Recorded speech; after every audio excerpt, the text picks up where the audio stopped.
Vasudevaya. Om Namo Bhagavate Vasudevaya. Om Namo Bhagavate Vasudevaya. We are continuing with Bhagavad Gita as it is, chapter number 13, Nature, the Enjoyer and Consciousness. Text number 27. Yava sanjayate kinchit sattvam sthavara jangamam kshetrajna samyogat tadvidhi bharata rishabha. Translation and purport by Srila Prabhupada. O chief of the Bharatas, know that whatever you see in existence, both the moving and the non-moving, is only a combination of the field of activities and the knower of the field. Purport. Both material nature and the living entity which were existing before the creation of the cosmos are explained in this verse. Whatever is created is but a combination of the living entity and material nature. There are many manifestations like trees, mountains, and hills which are not moving, and there are many existences which are moving, and all of them are but combinations of material nature and the superior nature, the living entity. Without the touch of the superior nature, the living entity, nothing can grow. The relationship between material nature and spiritual nature is eternally going on, and this combination is affected by the Supreme Lord. Therefore, He is the controller of both the superior and inferior natures. The material nature is created by Him, and the superior nature is placed in this material nature, and thus all these activities and manifestations take place. Om Jnanatirmirandasya Jnananjana Shalakaya Chakshur Unmanitam Yena Tasmai Shri Gurave Namaha. So we are continuing with chapter number 13. And we can see that here also again, Krishna is talking about the body and the soul, which he has already talked about in chapter number 2. And in this chapter, beginning of this chapter, Arjuna asked some questions and Krishna replied, and he said that the field of activity is this body, and the knower of the field of activity is the soul.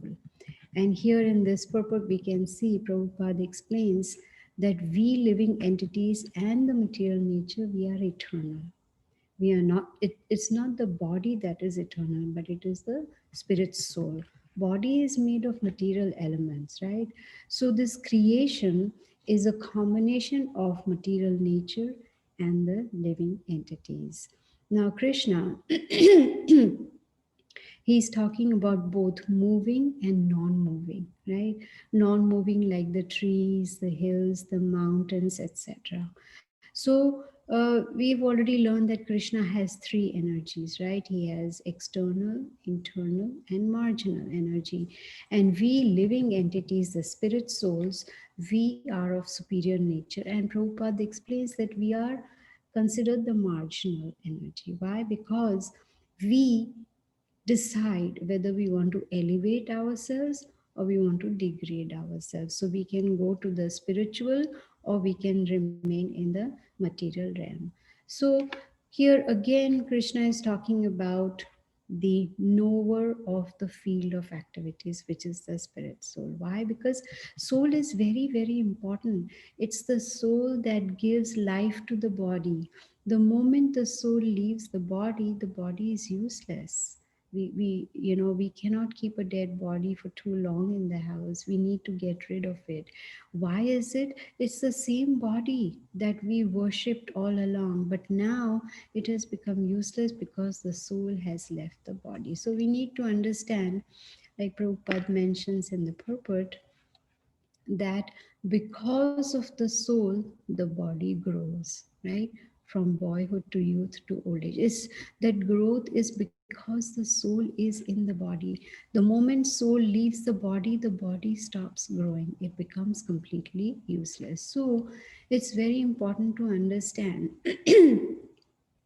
that there are these five subject matters of Bhagavad Gita. Who is the Supreme Lord? Krishna has already explained that he is the supreme personality of Godhead. Whether we take any scripture, whether we take Brahma Samhita, we take Srimad Bhagavatam, we take Vedas, we take Bhagavad Gita, everywhere it has been declared that Krishna is the supreme personality of Godhead, right? He is the controller, and all these energies they work under his command. He is the one who directs all these energies. And we saw that in the early chapters of Bhagavad Gita, for instance, chapter number 2. What does Krishna talk about? So much he is saying 22 verses on the spirit soul. It is so important to understand that we are not this body. Theoretically, it's very easy. Oh, yes, I am not this body.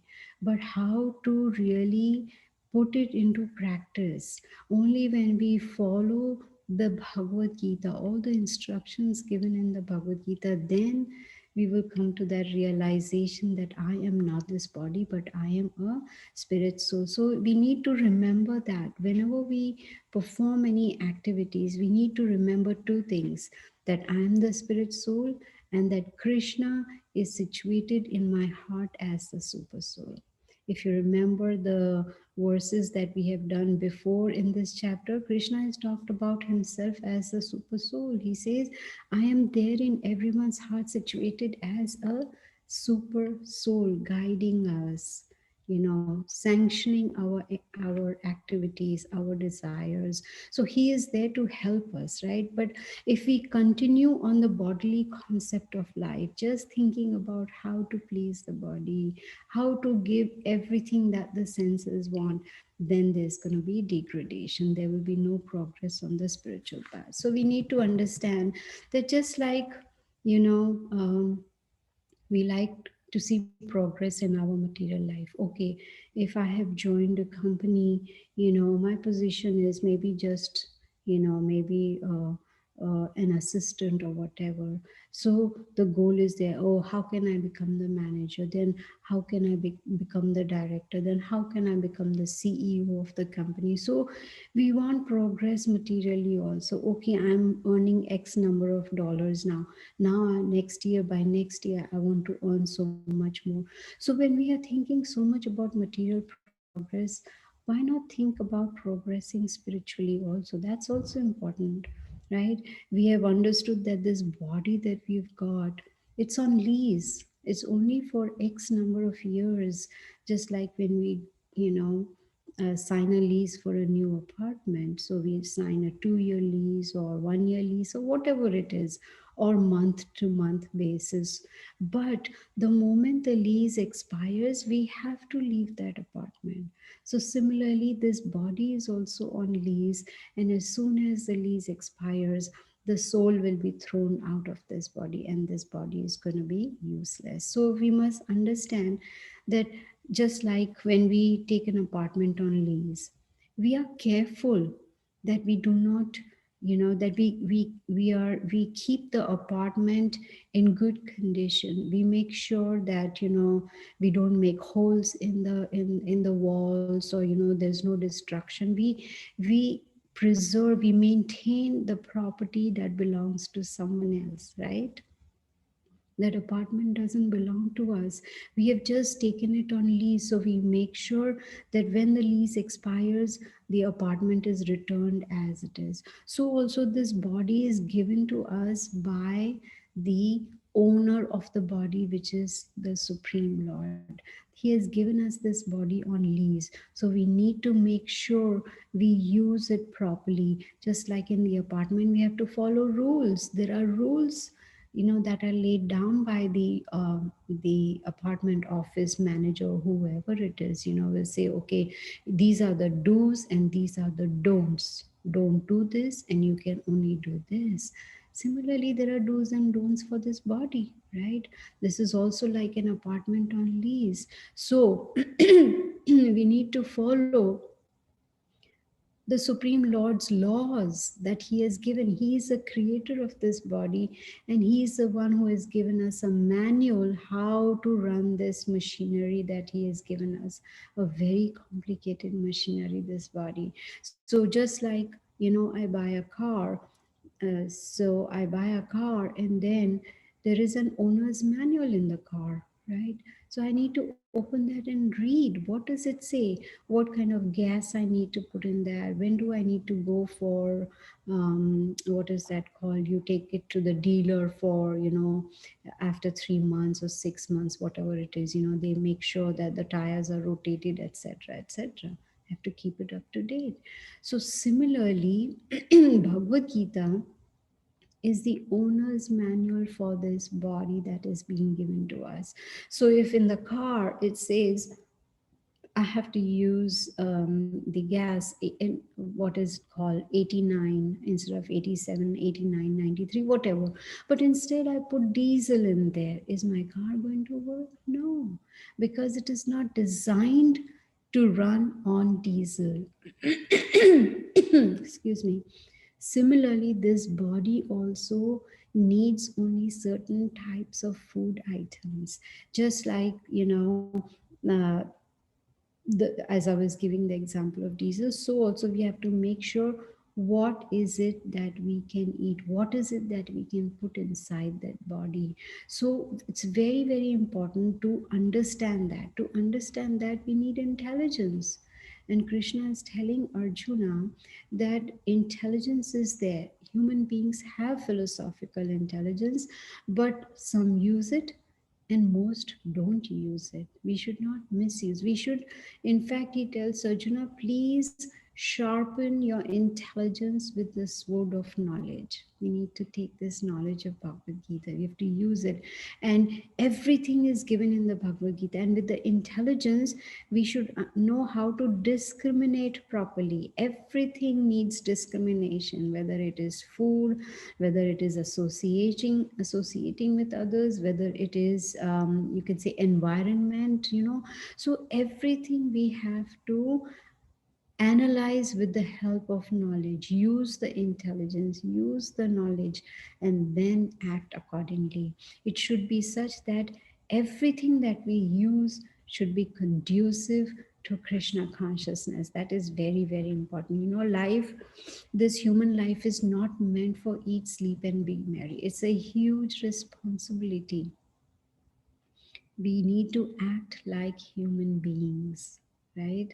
This rare human birth, if we misuse it, then in the next life, why would Krishna give us another human form? Because he'll see that if we are living like animals, excuse me, if we are living like animals, why should he give us again another human form of life, right?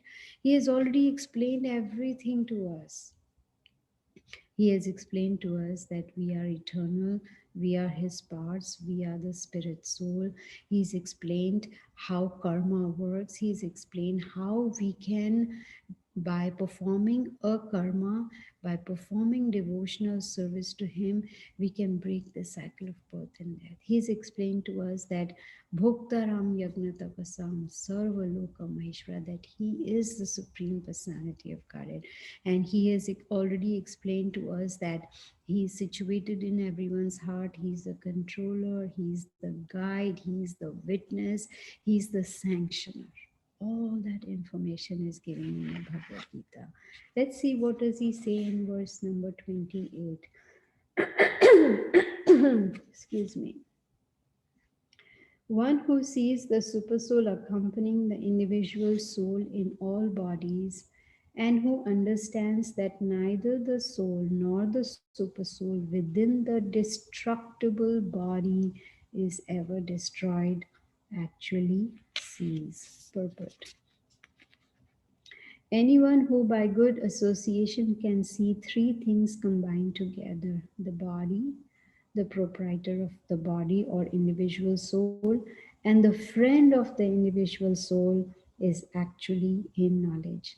Unless one has the association of a real knower of spiritual subjects, one cannot see these three things.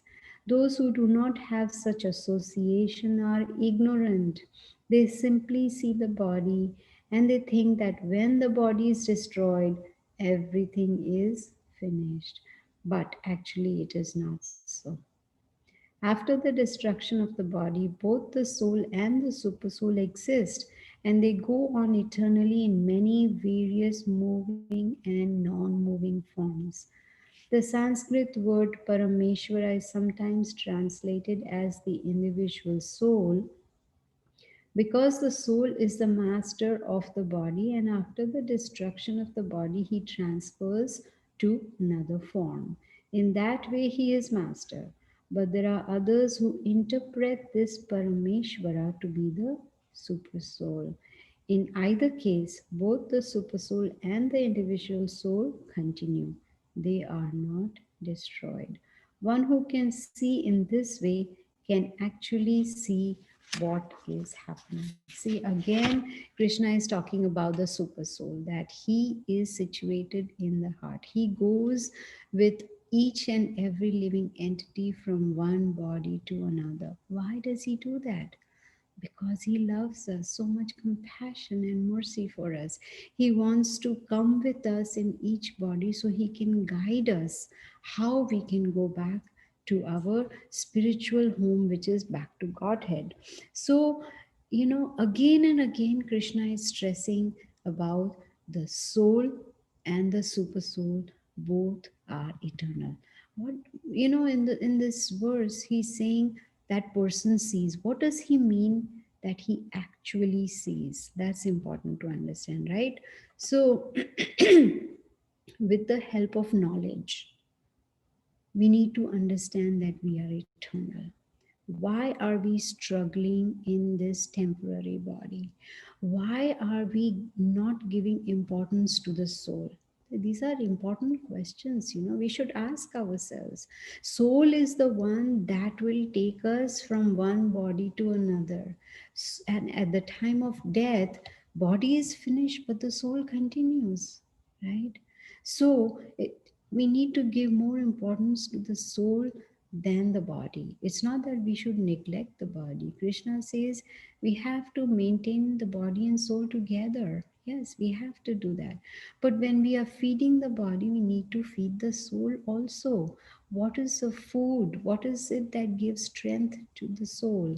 It is Harinam, chanting of the holy names. Now, Krishna in this verse, he's saying destructible body. That should give us an indication this body will be destroyed. It is not permanent. It is not going to stay with us forever. And we cannot keep the same body forever. That is not possible. Now, for us to understand this, you see, theoretically, very easy. Okay, I read the Bhagavad Gita. Oh, this is what Krishna is saying. Oh, yeah, I understand.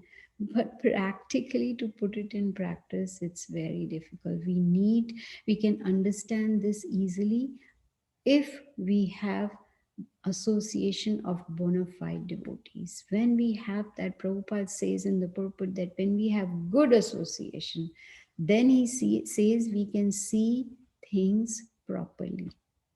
That's very important, right? Then we will see that the body, the soul, and the super soul, they all travel together. That is what we are. So, now that we know that Krishna is in each and every living entity, then whenever we meet someone, then immediately we should have that consciousness. Yes, there is the body, there is a soul inside that body, and then there is also super soul inside that same body, right? We should not forget that. I remember I was hearing this lecture this morning, and this devotee, he went and met a senior devotee and a Prabhupada disciple. So, he bowed down And then that Prabhupada disciple also bowed down. So he immediately got up and he said, "Oh no, why are you bowing down to me? Because you're Prabhupada disciple." You know what that Prabhupada disciple said? "I am bowing down to the super soul in your heart." See the consciousness. We have to be aware. Whenever we are meeting someone, we need to remember that Krishna is in the body of that person that I'm seeing right now. Then we are in knowledge, right? It's not possible to see that. It's not a switch we turn on and then, oh, now I see Krishna in everyone's heart. No, we need good association, good devotee association, because what happens with devotee association? They help us, they remind us. All the time there is Krishna Katha. All the time we are thinking about Krishna, talking about Krishna, talking about Bhagavad Gita. So then we are reminded again and again. So the devotees also can guide us. And then when we have that sincere desire in our heart that yes, I want to be in that consciousness, then Krishna will come forward and help us. What does he say? Ye yatha mam prapadante tam sathaiva bhajami. Mama vartamanu vartante manushya partha sarvasha. He's saying everyone has to follow my path, right? But as one surrenders unto me, I will reward them accordingly. So, with the help of devotees, we can remove our ignorance. When we take this knowledge of Bhagavad Gita, then we can remove the ignorance, and we are suffering because of ignorance. That is the only answer to our sufferings. You know, many, like in Purport Prabhupada says, many say, after death, everything is over, finished, there's nothing more. The Lord says, no, there is karma. Based on our activities, we will have to face the reaction. So, which means there will be next body until and unless we perform a karma in our life. When we do activities as per the instructions of the Supreme Lord and not desire to enjoy the fruits of our activities, then we will not incur any reactions, and then there will be no more birth after giving up this body. So, the purpose of the Bhagavad Gita, why did Krishna take the trouble to re speak the Bhagavad Gita to Arjuna 5,000 years ago? Because he wanted us to have this knowledge so we can break this cycle of birth and death and go to our eternal home, which is back to Godhead. See, our constitutional position is to be with Krishna in the spiritual world because we are his parts, right? Mamay Vamsha Jiva Loke Jiva Bhuta Sanatana. We are eternal, Sanatana. Our constitutional position is to be an eternal servant of Krishna in his abode. But unfortunately, we have fallen down here and we are suffering. So, the body gets destroyed at the time of death, but the soul and the super soul exist. Now, if you remember, we read in the purpose, Srila Prabhupada was explaining this very nicely, saying, while we are in this body, we are the master of the body, right? But then at the time of death, the soul leaves the body, there is no more master left. So, my question is, why is Krishna talking so much about the soul and the super soul again and again? Because it's important. It's important to understand that. Unless we understand that, we will remain in the bodily concept of life. Let's see what Krishna says in verse number 29.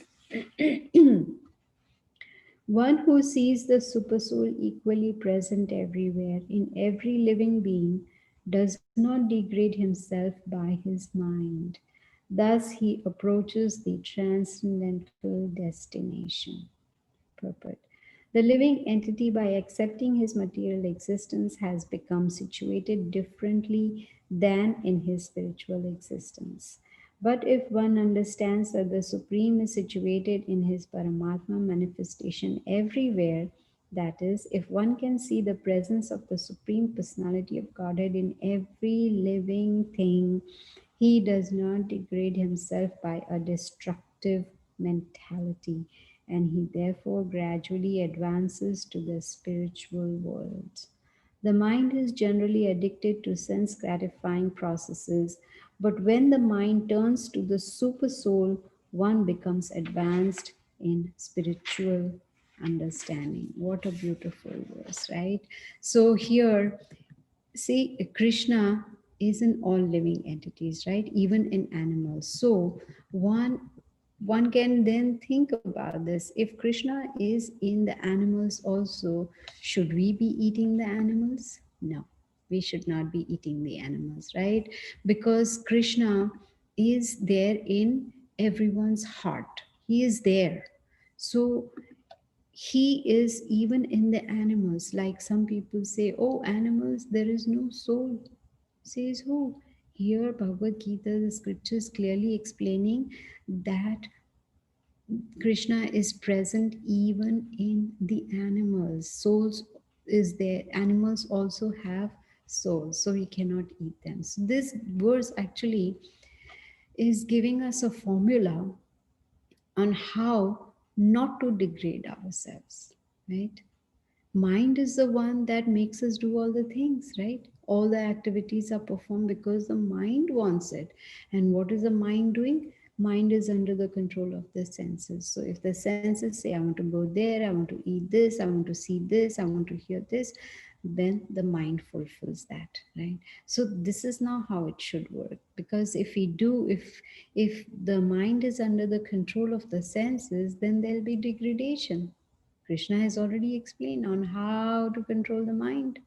What did Arjuna say? Oh no, it's very difficult to control the mind. Maybe I can control the wind, but not the mind. But what did Krishna say? He gave a solution. He said that by constant practice and detachment, if we can do these two things, then it'll be easy to control the mind. So as soon as Prabhupada explains, as soon as there is attraction, attachment to Krishna, automatically there will be detachment from sense gratification. And how do we come to that stage? We come to that stage by constantly chanting Hare Krishna, Hare Krishna, Krishna Krishna, Hare Hare, Hare Ram, Ram Ram, Hare Hare. Then, the mind is considered like a child. The child needs to be trained in discipline. Similarly, the mind needs to be disciplined, needs some training. And Srila Prabhupada has given us the whole process on how to train the mind. If somehow or the other we can control the mind, then what does the verse say? Then one can achieve transcendental destination. So we need to understand, our spiritual nature, that we are the spirit soul. What is our constitutional position? That we are the servant, eternal servants of the Supreme Lord, and serving the senses only brings frustration, right? And the happiness that we experience in this material world is also short lived. So that gives us more frustration, right? So Prabhupada says that if we see the super soul in all living entities, then we will not degrade ourselves by destructive mentality. Very, very powerful, strong words, destructive mentality, right? So then, if one is able to understand that I am the soul, there is super soul Krishna within my heart and within the heart of all living entities, then one will gradually advance in Krishna consciousness. Then mind will not want to just enjoy the senses, right? If the intelligence is weak, then the mind will pull a person towards sense gratification. But with the help of knowledge, if we sharpen our intelligence with the sword of knowledge, then we will be able to not only understand but also put into practice that I am not this body and I am the spirit soul. So, what should be the goal, right? Unfortunately, people in this material world, they don't know they don't have any goal, and even if they have a goal, it's mainly material goals. There are very few right? Manushyanam sahasreshu kaschid yatatis. Out of thousands, only one will try for perfection. So people, they don't have any spiritual goals generally, and they don't even understand why are they suffering. They just blame God. Why are you giving us suffering? They don't know how to come out of this cycle of suffering. But Bhagavad Gita is giving us a very simple formula on how we can break this cycle of birth and death. Simple: chanting, hearing, associating with devotees. Now, you see, this year, now today is the 30th, tomorrow is the last day of 2020. Just think, what what did I do in this whole year of 2020? How much spiritual progress did I make? What were my spiritual goals? Did I meet those goals, or did I have spiritual goals or not? Right? Now the whole year is gone, just one more day left, and now day after tomorrow a new year is going to begin. Do we have any plans for the new year? Do we have any spiritual goals? Time is flying by. Prabhupada explains that with every rising of the sun and setting of the sun, we have lost one day from our life, right? So it's important that we get serious in Krishna consciousness. So we, have some very, very concrete spiritual goals for the new year. And also make sure that, we have good devotee association so we can follow through with those goals. So this is what, Krishna is explaining to Arjuna, that it's important, very, very important, to first of all come out of this bodily concept of life. So he's again and again telling us that you are the spirit soul, I am the supreme lord situated in everyone's heart as the super soul, and I'm there to guide, and I'm there to protect, and I'm there to fulfill the desires. So all we have to do is we just need to dovetail our desires towards Krishna consciousness, and that's how we will be able to, achieve the spiritual goal that we may have. So I'm going to end here. If